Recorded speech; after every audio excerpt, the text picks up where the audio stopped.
Hello everyone, welcome back to another video. In this video, I'm going to show you how you can take user input in Java. I mean, how you can actually take input from the user. So what you have to do here, let me create a file at first. I'm going to create a file under this package, okay, my Java package. And here I'm going to say the file name will be, let's say, user input.java. So this is the user input.java, and here I'm going to say p public static void main, and I will press tab. It will create function for me, the main function. And here I'm going to say I want a user input, right? So for this I have to import the scanner class. So I have to say here import and then java.util.Scanner class, right? Scanner. So when I import this scanner class, now I can actually take input from the user, right? So here I'm going to now create an object for the scanner class, and to create an object I will say here scanner, and then let's say my object, and here I'm going to say new scanner. What I have to say here, I have to say system.in. So system.out for the output and system.in for the input. And here I'm going to say now I will say system.out, and here I'm going to say println.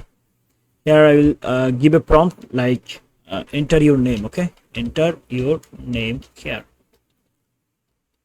And all right, so now I will take input so from the user, right? So I need a string. Why? Because my value is, I mean, variable should be name, right? Because I want to actually keep here name, so I want a string variable that is name. And here I'm going to say my object, okay, dot,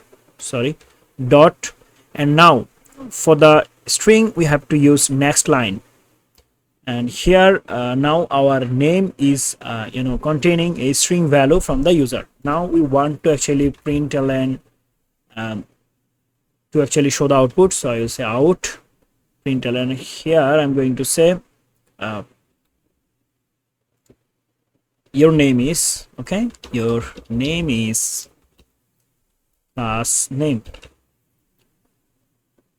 Now I'm going to run the code, run Java. Here you can say enter your name here, so I will say Yamin, enter, and here you can see your name is Yamin. Let's say now I need to know the age. So what can I say here? I will say copy, and I'll go to the next line and I will paste it, and here I'm going to say enter your age here. Okay, now let's go, and here I'm going to say int age is equal to my object dot.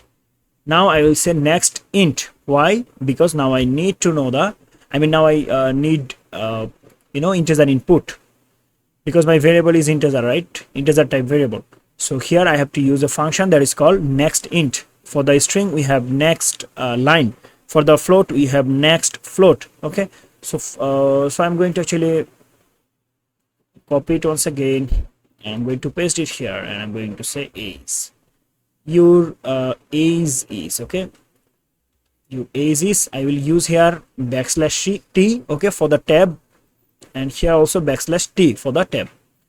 Now I'm going to delete it, and I'm going to run the code once again, run Java. Here you can see enter your name here, I will say Yamin, enter your age here, I will say 29, enter, and here you can see your name is Yamin, your age is 29. All right, now let's go for the float value.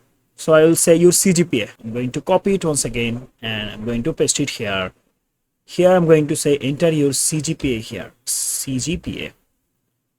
All right, now I need a float value or double, okay, so I will say double, double any variable, let's say CGPA, and here I'm going to say my object dot next double. Okay, so this is the next double function, and where actually we can get next value input. Okay, here I'm going to say system out, so I will copy it once again, and I'm going to paste it here, and I'm going to say here that your CGPA is plus CGPA.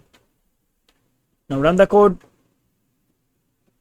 So name here, let's say Yamin, age 29, CGPA 3.31.